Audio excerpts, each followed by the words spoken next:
Everyone, I've prepared some premium steaks. As my husband Paul and I take our designated seats, our son's wife Linda brings in the steaks. She sets the plates in front of everyone but me, then sits down and starts pouring drinks. No need to label the steaks as premium. I'm pondering this when our son Brian notices my plate is missing and nudges Linda. Where's Susan's portion? Well, it's a family gathering today, right? Susan isn't really family, is she? I felt a jolt, like a blow to the head, but Brian and Paul almost immediately reprimand Linda. Their yelling was so loud, I worried it would wake the sleeping grandchild. No, it's okay. I'm not that hungry, I said, calming down an angry Brian and Paul. Linda, unapologetic, sips her tea and takes a big bite of her steak, looking content. This is delicious. How does it taste to you, Susan? Oh, I forgot. You're not real family, so we didn't prepare any for you. Sorry. Brian looks at Linda like he's eaten something bitter. True, I'm not Brian's biological mother. Brian is indeed the stepson from my marriage to Paul. I even insisted Brian call me Susan, not Mom. So maybe I'm not really family. But what about you, Linda? Are you truly family to Brian and our grandchild? I excuse myself to the bathroom, step out of the living room, and make a call. The peaceful, sleeping face of my grandchild flashes in my mind, and I press the call button on my mobile phone, my heart tightening with regret. My name is Susan. I married Paul, a divorced man, and raised his son, Brian. I met Brian when he was 7, a straightforward and affectionate boy, who quickly grew fond of me. When I officially married Paul, I was serious with young Brian. You don't have to call me Mom. Susan? That's fine, I said.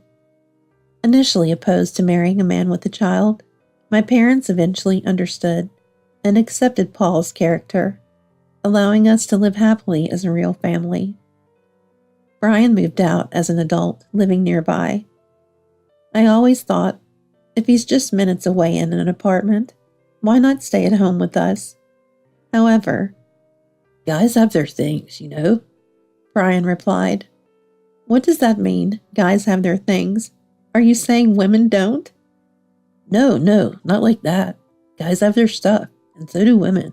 Yeah, even dogs and cats have their own things. Life became really easier and much more leisurely after Brian moved out and became independent. Paul runs an interior design company, working in the same office with Brian to prepare him to take over the business. As a housewife, after seeing Paul off to work in the early morning and finishing household chores, my greatest pleasure is sitting on my favorite sofa and reading. But to be honest, I'm not much of a reader. I tend to get sleepy just a few pages in. In fact, I read more to sleep comfortably. I feel a bit guilty for the authors whose books are used for such purposes.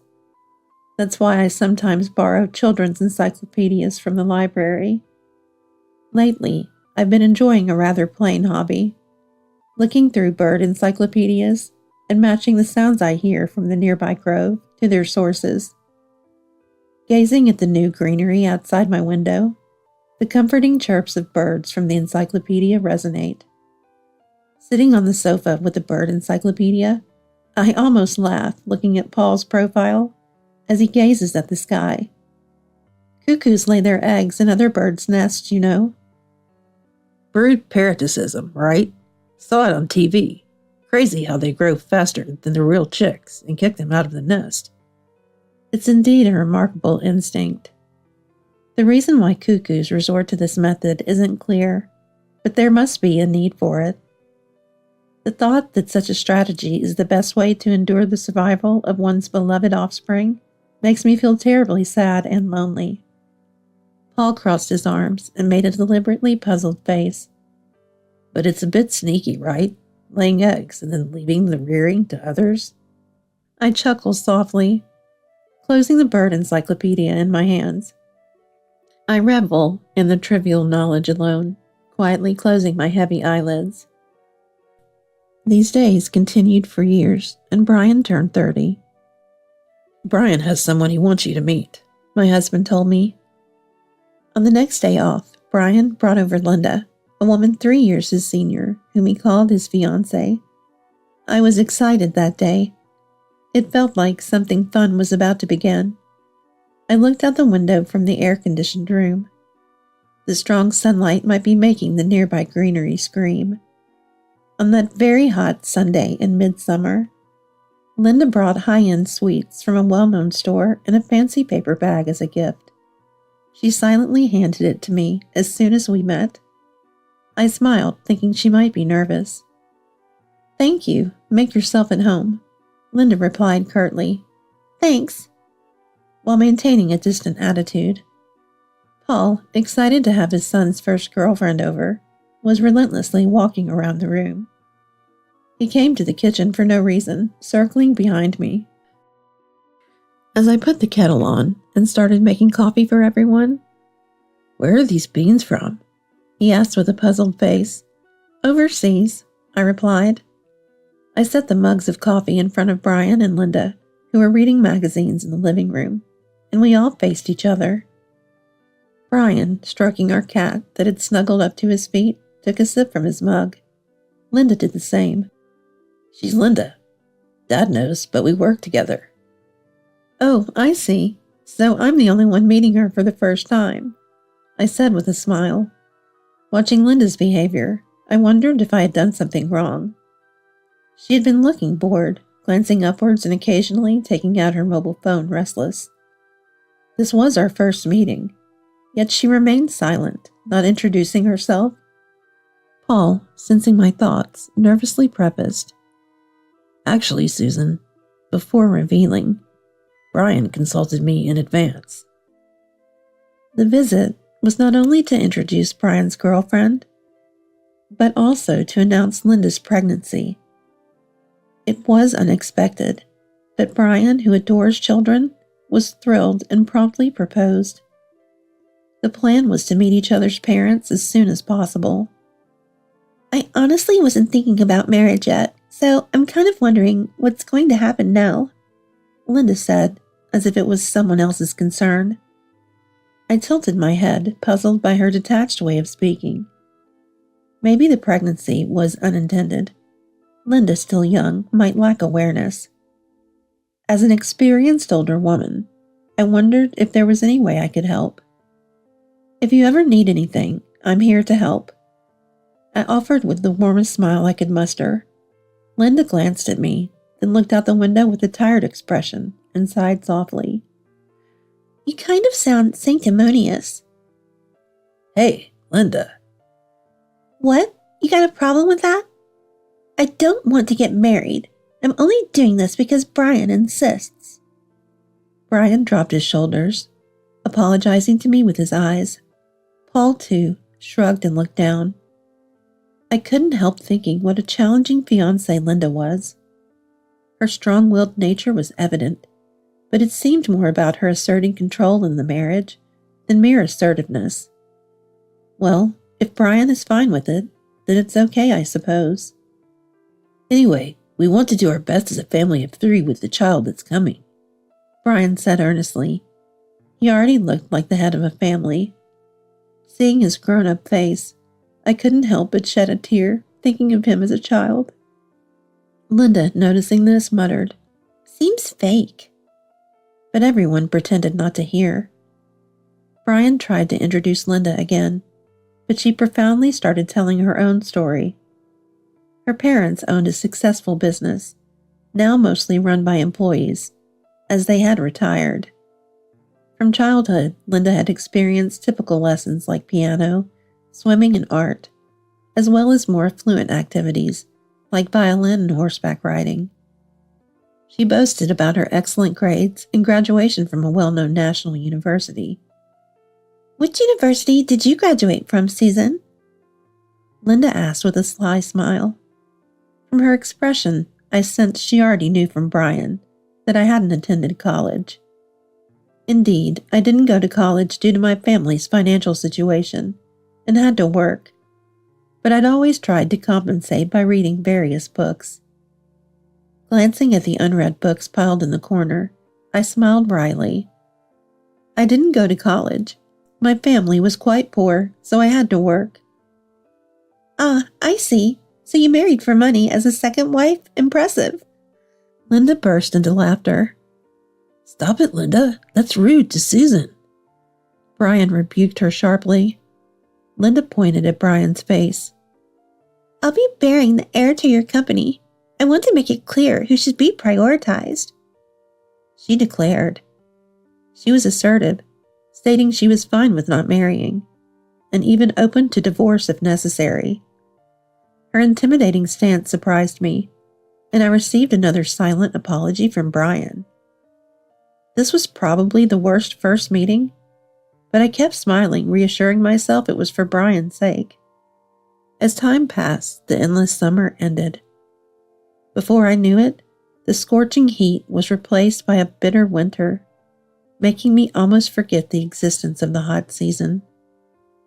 In early summer, the cuckoos in the grove on the other side of the house were a daily alarm with their loud cries, but even that stress faded with the season change. On a frosty morning when my breath turned white, I received a call about Linda giving birth to a boy. Brian's voice over the phone was excited, overwhelmed with the joy of becoming a father. "He's born! Susan, he's born!" he exclaimed. "Calm down." I calmly told Brian to keep his composure. "Keep this Sunday free. I want to visit," I told him. Later, I went shopping alone for a gift. Knowing Linda's strong personality, I expected she might find fault with any gift. I chose a high-end baby outfit from a famous brand, had it wrapped and headed home. On my way home, I happened to pass by Brian and Linda's house and saw an unfamiliar man ringing their doorbell. I didn't plan to pay much attention, but then I saw Linda come out and chat cheerfully with the man. Something felt odd, so I discreetly took a photo with my phone. Seeing the man enter their house at Linda's invitation, I felt uneasy. Then, on the following Sunday, I visited my son and his wife's home with gifts to celebrate the birth of my first grandchild. Brian happily led me and Paul to the baby bed where our grandson lay sleeping. Paul and I admired the baby, discussing who he resembled while he slept peacefully. "Everyone, I prepared some premium steaks." As Paul and I sat in our designated seats, Linda brought in the steaks and set plates in front of everyone but me. She then sat down and started pouring drinks. I was puzzled by her labeling the steaks as premium. When I hesitated, Brian noticed my missing plate and nudged Linda. "Where's Susan's portion?" "Well, today's a family gathering, right? Susan isn't really family, is she?" I felt shocked, but Brian and Paul immediately reprimanded Linda. Their loud voices made me worry they might wake the baby.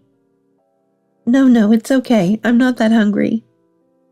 I calmed the angry Brian and Paul. Linda, unfazed, sipped her tea and happily ate her steak.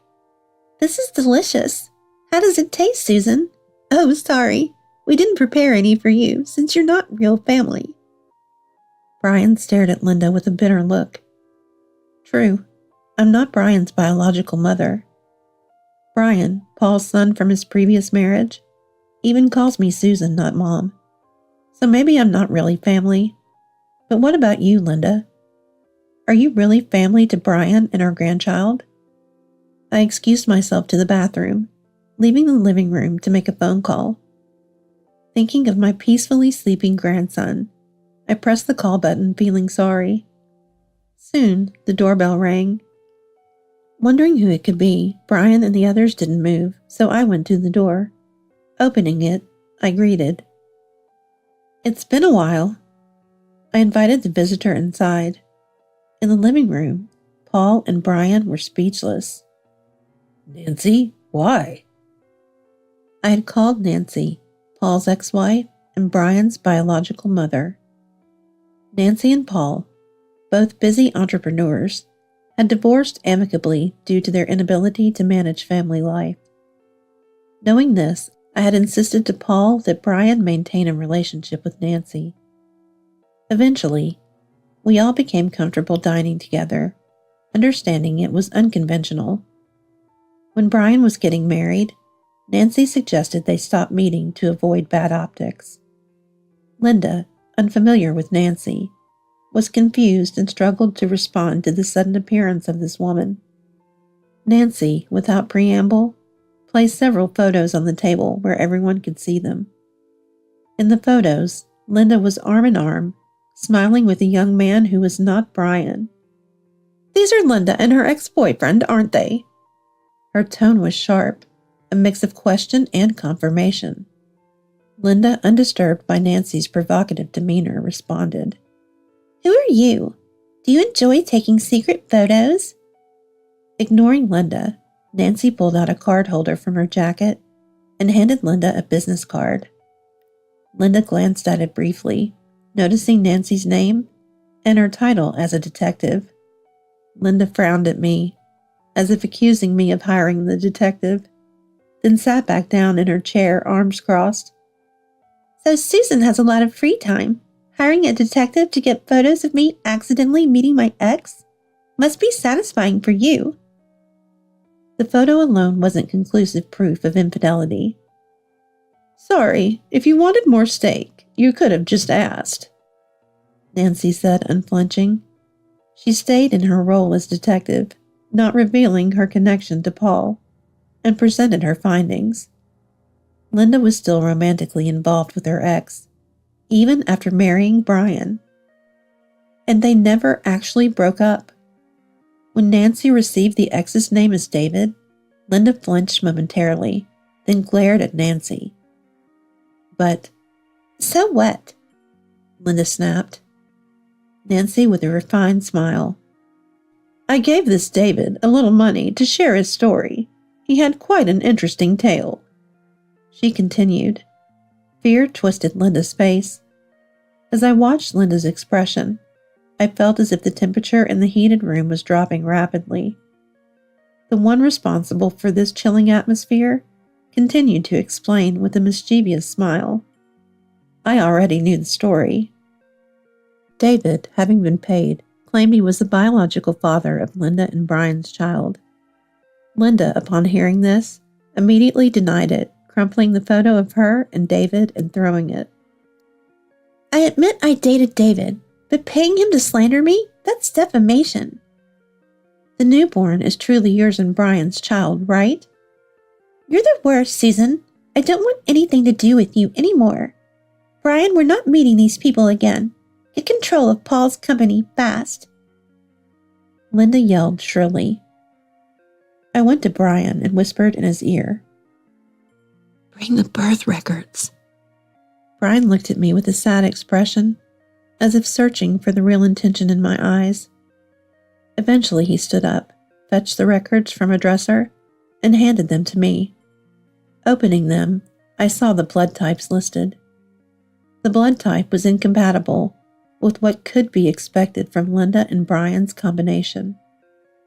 Reacting to this, I exclaimed, "I don't mind doing a DNA test. That child isn't Brian's." After my declaration, silence fell upon the room, soon broken by the loud cries of the baby from another room, filling me with deep unease. We all remained silent for a while. Brian then stood up, picked up the baby from the bed, and began to soothe him. His awkward embrace, coupled with a fearful look, seemed like he was about to cry. Watching this, I regretted not revealing the truth sooner. The child Brian was holding was someone else's, as he well knew. It was a child he had no reason to love. The cuckoo's egg laid in another bird's nest I read about in the bird encyclopedia is often kicked out or abandoned by the parent bird, recognizing it as not their own. That child's cries or suffering are no longer Brian's concern, I thought. I wanted to take the baby from Brian, hand it to Linda, and throw them out, but I couldn't. I am tormented by such conflict. Nancy continued exposing Linda. Linda wasn't a president's daughter as claimed. Her parents didn't even have stable jobs. They were gamblers, and Linda, from a poor family, hadn't properly attended high school. She had been instructed to lie to friends, and had maintained the lie about being a president's daughter since the beginning of a relationship with Brian. I had always been suspicious of Linda's manners and speech, lacking the polish of a quality education. But considering Brian's excitement about the baby, I couldn't bring myself to investigate Linda. Brian, who had been silently comforting the child, eventually put him back in the crib. He hesitated, holding the small hand, then let go. So you plan to make me raise that guy's child? Wait, this is insane. Everyone's framing me. That child might still be yours, Brian. The blood type could be wrong. Linda's frantic response suggested the possibility of the child being her ex's. Brian asked Nancy, "You have it ready, right?" Nancy nodded, producing an unsigned divorce petition. Linda, realizing the seriousness, desperately clung to Brian's feet. But Brian slammed the divorce papers on the table. "We're getting divorced right now, and I'll make sure to claim alimony." I felt no sympathy for Linda, who continued to cry and apologize. She intended to make Brian raise another man's child while continuing her affair. "It turns out you were the one who married for money, not me." Until the very end, Linda glared at me with a look filled with hatred. She kept glaring at me, endlessly, relentlessly. Eventually, Linda and Brian divorced. Linda admitted to the affair, but remained vague about the paternity of the child, insisting on child support. Initially, Brian showed some sympathy towards Linda, but after I warned him that the half measures would only invite more trouble, he decided to take decisive action.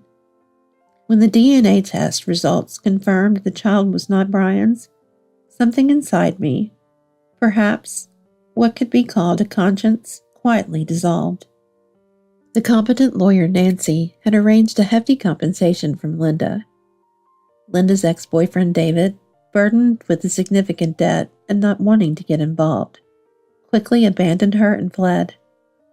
With no savings or income from Linda or her parents, it was determined they couldn't care for the child, who was then put up for adoption. Linda, having lost her lover and child, became lonely and mentally ill, requiring medical treatment. Years later, Brian remarried a wonderful woman Nancy introduced him to, and they had a child.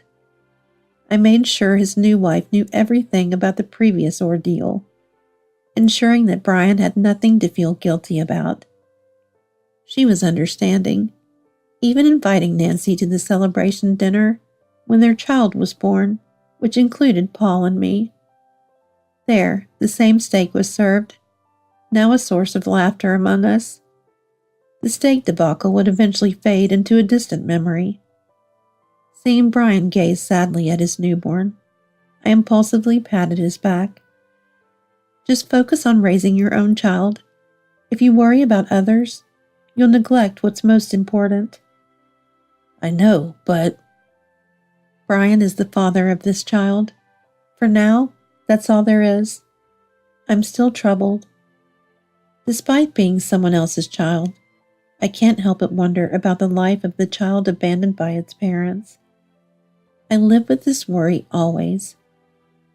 I bite into the steak, a few tears escaping. These tears are for Linda, just a little.